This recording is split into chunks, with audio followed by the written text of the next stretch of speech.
Его назвали Муханом Муайпасовым. Легендарным Хаджимханом он стал много позже. Наш земляк, чей образ по сей день вдохновляет поэтов. Какой он был, Хаджимхан? Человек, которому в 1927 году Президиум ЦИК Молодой Советской Республики присвоил звание Батыр степи казахской. Это кинокадры 1913 года. Парад сильнейших борцов мира. Вот на стоп-кадре Хаджимхан.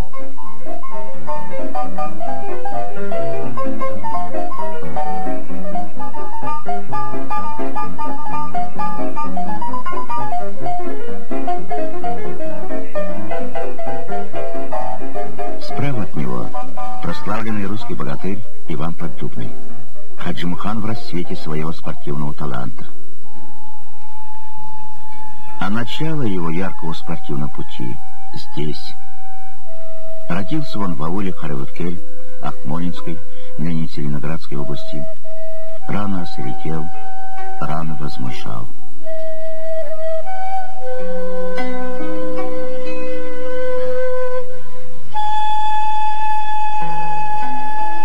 Bir barmağının özü bizдің 5 barmağımızдай жуан болады.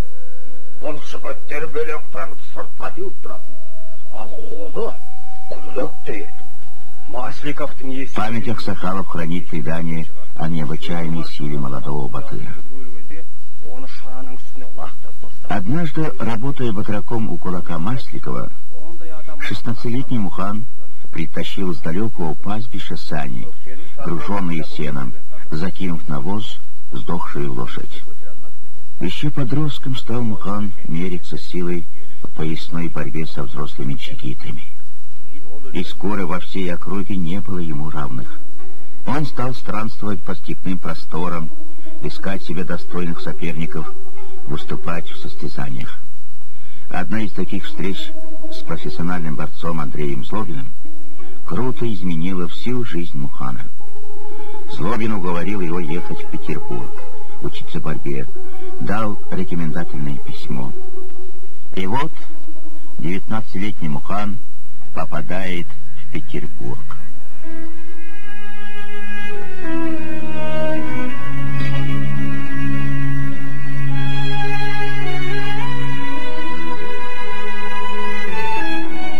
Не мудрено было растеряться в этом главном городе Российской империи, почувствовать себя одиноким. Но Мухан нашел поддержку, отеческую заботу профессора борьбы Ивана Лебедева, дяди Вани. В то время ни одно цирковое представление не обходилось без участия силачей, которые демонстрировали различные трюки с поднятием тяжести. В школе Ивана Владимировича Лебедева знакомили не только с приемами французской профессиональной борьбы, но и учили удивлять зрителей своей силой на арене.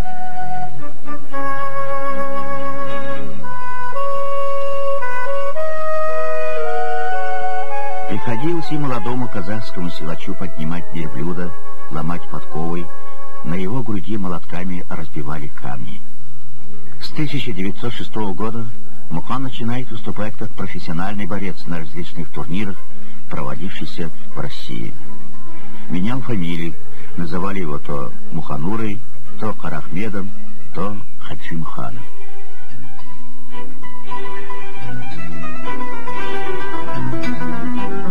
Ему приходилось встречаться с такими известнейшими борцами, как Иван Шемякин, Иван Заикин, Ян Яров, Иван Иван Каин с чемпионом чемпионов Иваном Поддубным. В поединках с ними оттачивалось мастерство. В совершенствовании борцовской техники многим помог Хаджимыхану ставший ему другом прославленный эстонский борец Георг Лурих. Эта бронзовая скульптура «Чемпион Лурих» была вынята при его жизни. На снимке надпись «Георг Лурих получает в дар верблюда от бухарского эмира». Бухарский эмир. Так пышно рекламировался Хаджимхан. В это время растет популярность Хаджимхана как борца. Журнал «Русский спорт» сообщает об удачном выступлении нашего земляка в Саратове. Здесь он поделил первое место с неоднократным чемпионом мира, поляком Станиславом Збышко-Цыганевичем. Третий приз выигрывает на международном турнире в Москве. Первый приз на крупном турнире в бельгийском городе Генте.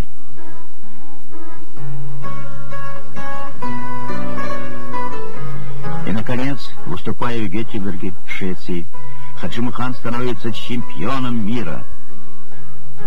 О том, как проходил этот чемпионат мира, рассказывает его участник Вейланд Шульц.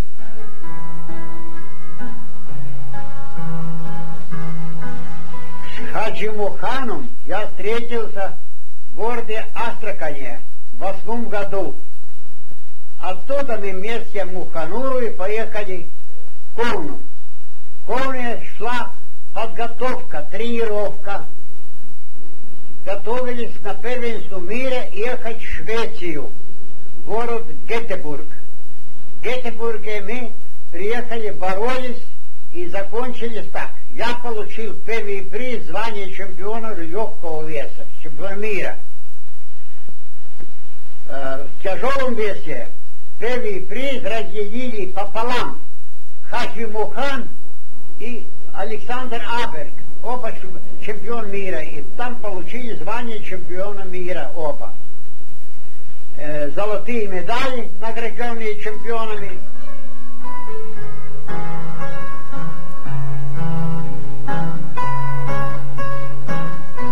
Хаджимхан становится одним из лучших борцов России. В этой книге Дмитрий Иванов пишет: «Весь мир знал имена таких чудо-богатырей, как Иван Поддубный, Иван Заикин, Иван Шемякин, Никандор Вахтуров, Хаджимхан». В журнале «Айхаб» помещаются отчеты о победах Хаджимхана в Турции, Египте, Англии, Франции, Америке. Феникс, черно-белое кино в цвете. Подпишись и борьба поставь проходила лайк. на ринге и была вот такой бескомпромиссной.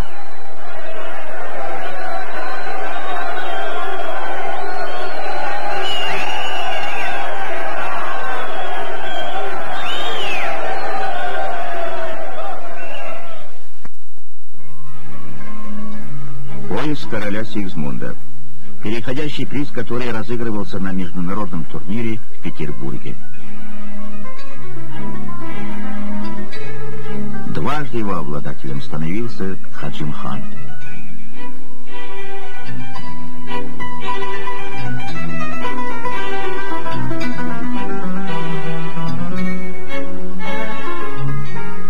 Спортивным подвигом можно назвать встречу Хаджимхана с японским чемпионом по борьбе джиу-джитсу Саракики.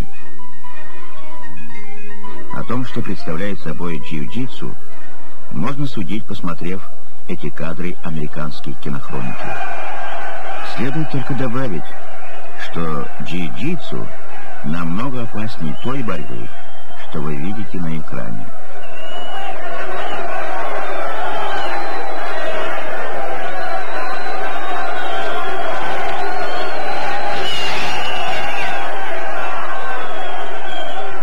Случилось это в 1914 году в Харбине. Очевидец схватки Феофан Лавренов так об этом вспоминал. Вызов японца Саракики ошеломил русских богатырей. Никто не решался выйти против него. Самым смелым оказался Хаджимхан. Схватка была жестокая.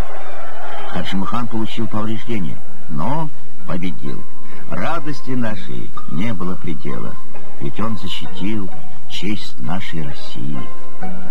Хаджимхан безоговорочно приветствовал Октябрьскую революцию. В первые годы советской власти организовал передвижной цирк и средства от сборов сдавал на строительство школ, больниц. На этой фотографии он с Амре Кашаубаевым, одни из тех, кто стоял у истоков казахского театрального искусства. Своим авторитетом способствовал развитию спорта в республике. Один из учеников Хаджимхана, Василий Ярков, вспоминает. Спортивную деятельность я начал в 30-м году. Здесь был чемпионат в цирке с участием Хаджимхана, Феофана Герасимовича Лавренова, Борова, Али Мухамедова и так далее. Много было очень таких популярных спортов, где я, значит, был приглашен и боролся. Вот такой, как Хаджимхан, Стимпалатинский, пользовался очень большой популярностью. Он, понимаете, настолько был популярный, что просто, знаете, народ за ним ходил буквально по улице. Вот. На борьбу его привозили на тройке. Казахи его так любили, что его на борьбу привозили в санях, в тулупе. Он приходил отбориться и опять одевал тулуп и уезжал. Но сам Хаджимхан, значит, был очень хороший товарищ. Очень хороший. Но всегда он, значит, молодым рассказывал, как надо себя тренировать, приемы, технику. Конечно, он очень опытный был, он уже проехал, весь мир проехал, много видал, много тренировался. Так что он нам очень много передал опыта. Мы, конечно, ему за это очень благодарны.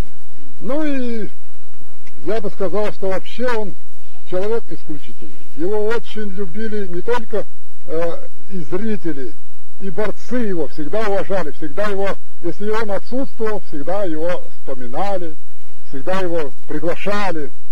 Так что я вот, например, всегда был очень рад. Я завидовал ему, его успеху, его силе. В годы Великой Отечественной войны Хаджимхан создал передвижной цирк, сборы которого шли на нужды фронта. 60-летний Батыр передал в фонд советской армии 100 тысяч рублей.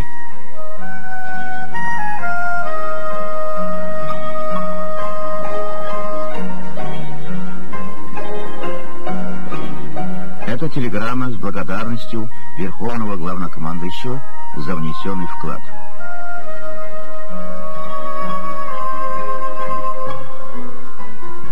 На средства Хаджимхана был построен самолет имени Амангельды Иманова. На нем летал и храбро сражался земля Хаджимхана Хажитай Шалабаев. Я принял самолет, построенный на средства Хаджимхана весной 1943 года. На этом самолете совершил 120 боевых вылетов. Затем принимал участие в параде Победы. Возвратился домой осенью 1945 года. Сразу решил встретиться с прославленным богатырем. И осенью того же года в торжественной обстановке рапортовал Хаджимхану об успешных полетах на его самолете.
сами те люди, прославившие свой народ.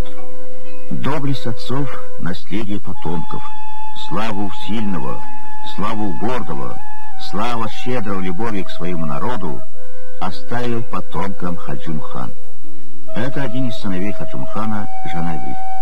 Тоже был борцом. Теперь тренирует молодых спортсменов. Много их сейчас, наследников Батыры степи казахской. Казахстанские борцы не раз становились победителями чемпионатов Европы, мира, Олимпийских игр.